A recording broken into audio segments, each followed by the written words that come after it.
नमस्कार, आप देख रहे हैं सी न्यूज भारत। मैं हूं आपके साथ आकांक्षा यादव। वक्त हो चुका है न्यूज बुलेटिन का और न्यूज बुलेटिन में हम नजर डालेंगे इस वक्त की खास खबरों पर।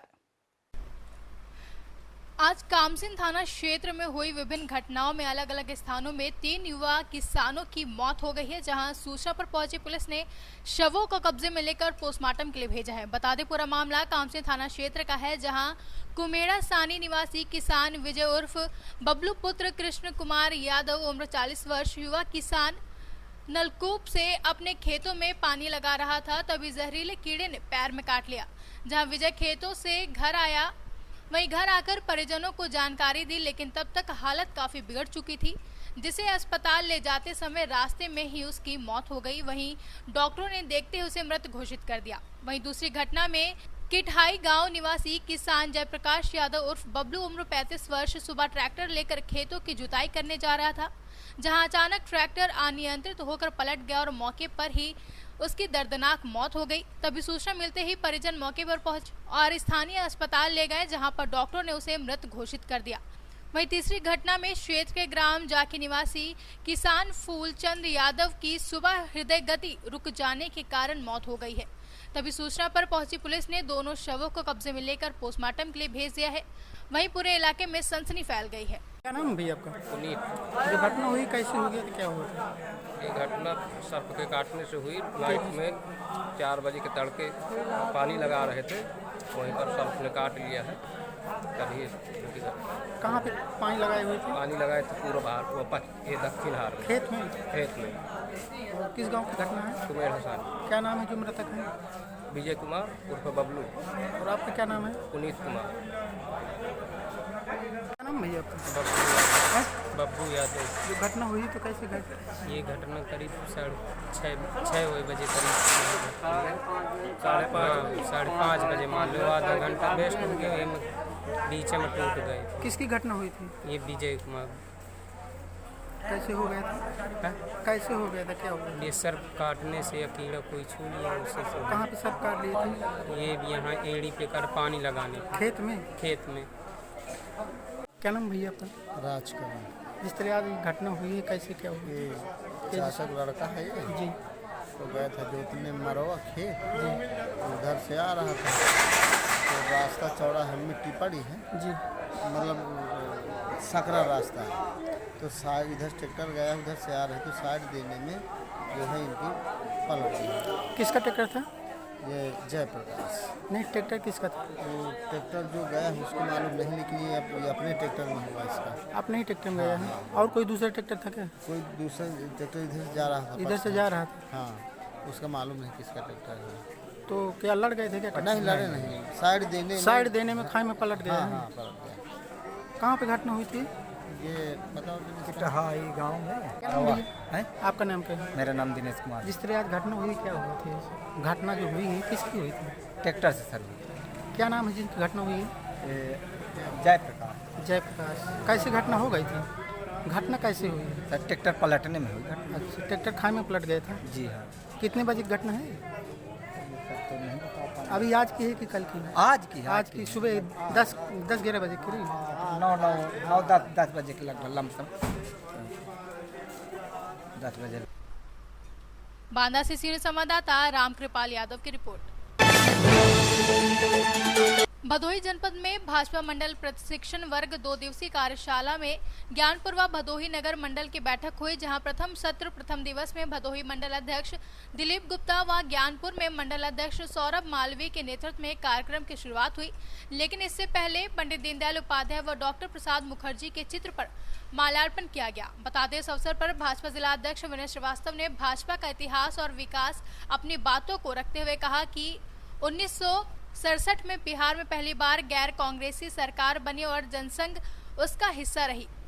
उसके बाद पंजाब, दिल्ली, उत्तर प्रदेश, हरियाणा और मध्य प्रदेश में भी सरकार बनी और जनसंघ सभी सरकारों का हिस्सा बनी रही।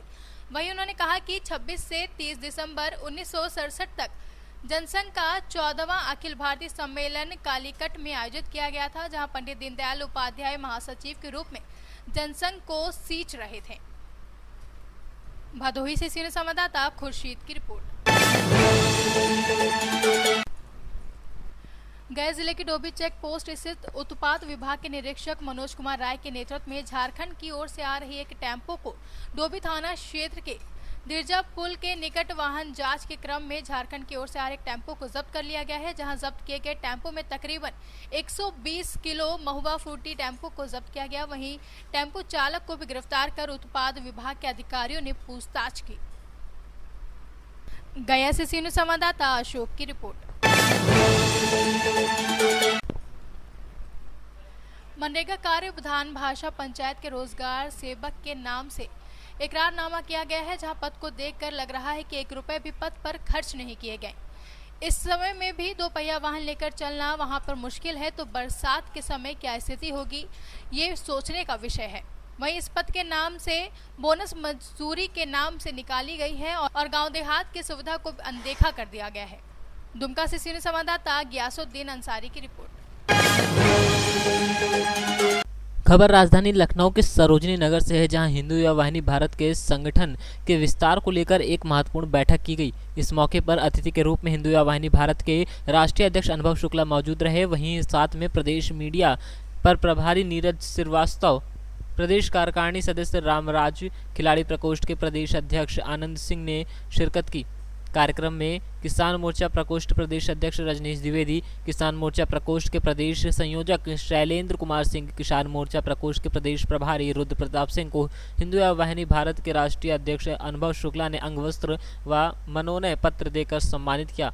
इस मौके पर हिंदू युवा वाहिनी भारत के नवनिर्वाचित किसान प्रकोष्ठ मोर्चा के प्रदेश अध्यक्ष रजनीश त्रिवेदी ने कहा कि हिंदू युवा वाहिनी भारत के राष्ट्रीय अध्यक्ष अनुभव शुक्ला के निर्देशानुसार पद एवं संगठन की मर्यादा को ध्यान में रखते हुए मैं हमेशा किसान भाइयों के हित के लिए समर्पित रहूंगा।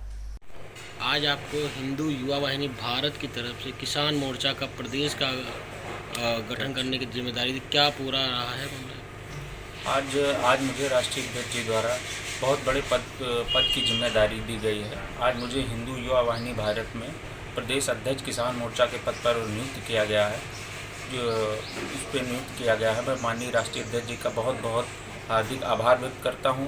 और जो भी राष्ट्रीय अध्यक्ष जी ने मेरे ऊपर जो जिम्मेदारियां दी हैं, मैं उसको पूरी ईमानदारी और निष्ठा के साथ अपने पद का और अपने प्रतिष्ठा पद की गरिमा को ध्यान में रखते हुए उसका निर्वहन करूँगा। लखनऊ से सीनियर संवाददाता उमेश विश्वकर्मा की रिपोर्ट। फतेहपुर प्रखंड के मतासो पंचायत के मुखिया बेबी देवी के द्वारा 7 निश्चय योजना के पावा गांव में नाली एवं पीसीसी रोड का निर्माण किया जा रहा है। बिहार फतेहपुर से सीनियर संवाददाता विकास की रिपोर्ट। एसटीएफ और खागा कोतवाली पुलिस प्रशासन की संयुक्त टीम ने मुखबिर की सूचना पर कटोगन टोल प्लाजा में कंटेनर पकड़ा, जिसमें 310 किलो गांजा बरामद किया गया, जिसके चलते गांजा तस्करों में खलबली मची हुई है। आपको बता दें कि तस्करी रुकने का नाम नहीं ले रही है, जहां आए दिन कहीं न कहीं मादक पदार्थों की तस्करी की घटनाएं सामने आती रहती हैं। वहीं खागा कोतवाली क्षेत्र में पूर्वी बाईपास हाईवे पर यूपी एसटीएफ की सूचना पर कोतवाली पुलिस और एसटीएफ फतेहपुर पुलिस इन तीनों ने कंटेनर की तलाशी के दौरान 270 किलो गांजा बरामद किया। वहीं कंटेनर को कब्जे में लेकर कोतवाली लाया गया और गांजे की बोरी को उतरवाया गया। फतेहपुर से कैमरा पर्सन ब्रजेश कुमार के साथ अजय मौर्य की रिपोर्ट। जौनपुर के बयालसी इंटर कॉलेज जलालपुर में दिव्यांगजन एवं समाज को लेकर एक संगोष्ठी का आयोजन किया गया, जहां संगोष्ठी का आयोजन जौनपुर इकाई के जिला अध्यक्ष अभय विक्रम सिंह द्वारा किया गया था। वहीं संगोष्ठी में बतौर मुख्य अतिथि व काशी प्रांत प्रचारक रमेश ने कहा कि दिव्यांगजनों को सहानुभूति नहीं बल्कि अपितु सम्मान देने की जरूरत है, जिससे उनका मनोबल बढ़ेगा। वहीं उन्होंने बड़े से बड़े कार्य कर दिखाए हैं। आगे उन्होंने कहा कि स्टीफन हॉकिंग को नोबेल पुरस्कार मिलना आसान बात नहीं है, ऐसे ही हर कोई बड़ा से बड़ा काम कर सकता है। अध्यक्ष जी, यहाँ कौन सा कार्यक्रम था? इस कार्यक्रम के माध्यम से क्या कार्यक्रम में क्या हुआ? यहाँ पे सक्षम की संगोष्ठी आज कार्यक्रम था, बैठक हुई थी और इस माध्यम से विकलांग जनों को उनकी समस्याओं के निवारण के बारे में बताया गया और उनकी समस्याओं को सुना गया। कोरोना काल में क्या चुनौतियाँ उनको मिली और कैसे वो अपनी चुनौतियों को पार किए, इस बारे में पर चर्चा हुई। इस कार्यक्रम के बाद क्या लगा, विकलांगों को क्या मेन समस्या है? विकलांगों की समस्या सबसे ज़्यादा आज के समय में यही है कि उनको समानुभूति नहीं मिल पा रही है। जो भी हैं उनको सहानुभूति की नज़र से देख रहे हैं और सक्षम का उद्देश्य यही है कि उनको सहानुभूति की नज़र से न देख के समानुभूति की नज़र से देखा जाए। आपकी इस इकाई के माध्यम से उन लोगों का क्या क्या सहयोग किया जाएगा? हमारे सक्षम की इकाई की तरफ से उनके लिए दिव्यांगजन भाइयों के लिए ट्राईसाइकिल का वितरण जिला कल्याण विकास अधिकारी के माध्यम से बात हुई है। जो उनके पात्र हैं, जिनके पास विकलांग पात्रता प्रमाण पत्र है, उनको दिया जाएगा। नाम बता दीजिए, पदनाम। सक्षम जिला अध्यक्ष विक्रम जौन। सर, आज यहाँ पर कौन सा कार्यक्रम था?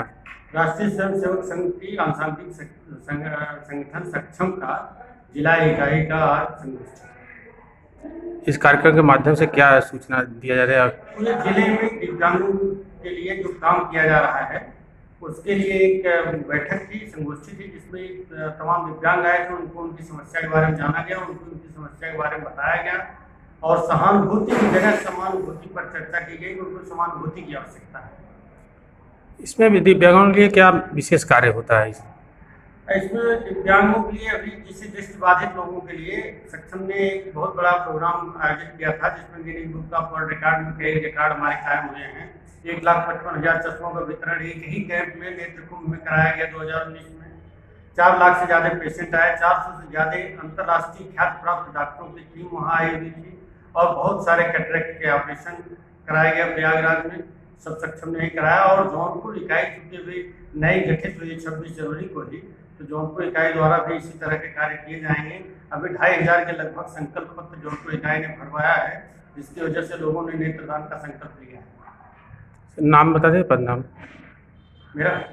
मैं डॉक्टर कुलदीप सिंह, अध्यक्ष सक्षम का। जौनपुर से सीनियर संवाददाता गुलजार की रिपोर्ट। झांसी की तहसील क्षेत्र के कई ग्रामों में उत्तर प्रदेश सरकार ने गौवंश की रक्षा के लिए गौशालाओं का निर्माण कराया। जैसे जैसे ग्रामीण क्षेत्रों में गौशाला का निर्माण कराया गया, फिर भी जिम्मेदार लोगों के द्वारा सरकार की इस महत्वपूर्ण योजनाओं को जमकर पलीता लगाया जा रहा है।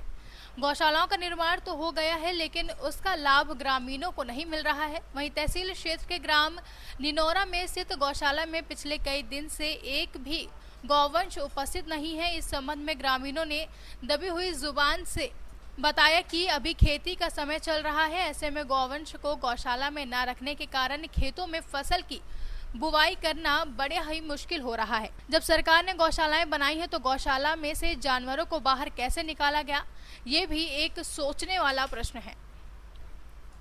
झांसी से सीनियर संवाददाता धीरेन्द्र सोनी की रिपोर्ट। झारखंड के श्रम नियोजक एवं प्रशिक्षण मंत्री सत्यानंद भोक्ता ने कहा कि प्रदेश में अब विकास की गंगा बहने वाली है। उन्होंने बताया कि सभी विभागों में नए काम के लिए राज्य सरकार द्वारा संविदा निकाली जा रही है, जिसके बाद अब पूरे राज्य में विकास योजनाओं की गति मिलेगी। हालांकि संविदा के नए नियम में अधिसीमा को 10% से घटा दिया गया है, जिसके कारण संवेदकों में ऊहापोह की स्थिति है। वहीं सभी संवेदक एकजुट होकर सभी संविदा को शेड्यूल्ड रेट पर ही काम करने का निर्णय लिया है। राज्य सरकार द्वारा 10 से 30 कर दिया गया है। इस पर आपको क्या कहना है? देखिए, सरकार का जो काम है नीतिगत फैसला होता है। 30% लेस डालिए, 20% डालिए, 10% लेस डालिए, सरकार का रेगनो आएगा। अब किस जिला में कौन काम है और कैसे डलाएगा, संविदा लोग पर निर्भर करता है। उनको काम करना है, सरकार काम देने के लिए तैयार है, क्योंकि विकास की गाड़ी अब बढ़ चुकी है। तो संविदा को तय करना है कि लेस डालेगा, शेड्यूल डालेगा कि नहीं डालेगा।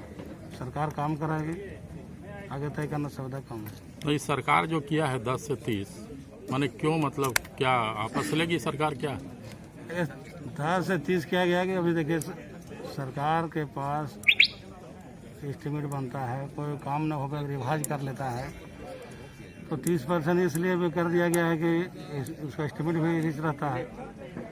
तो अब तो उनका निर्भर करता है ना कि 30% लेस में जाएगा, 20% लेस जाएगा। सरकार तो रेगनो चाहिए, तो हम लोग अपना पॉलिसी अपनाएंगे। चतरा से सीनियर संवाददाता शाह फहद अंसारी की रिपोर्ट। फिलहाल के लिए बुलेटिन में बस इतना ही। देश और दुनिया की तमाम खबरों के लिए जुड़े रहे सी न्यूज़ भारत के साथ। हर खबर आपके साथ, आपके हाथ।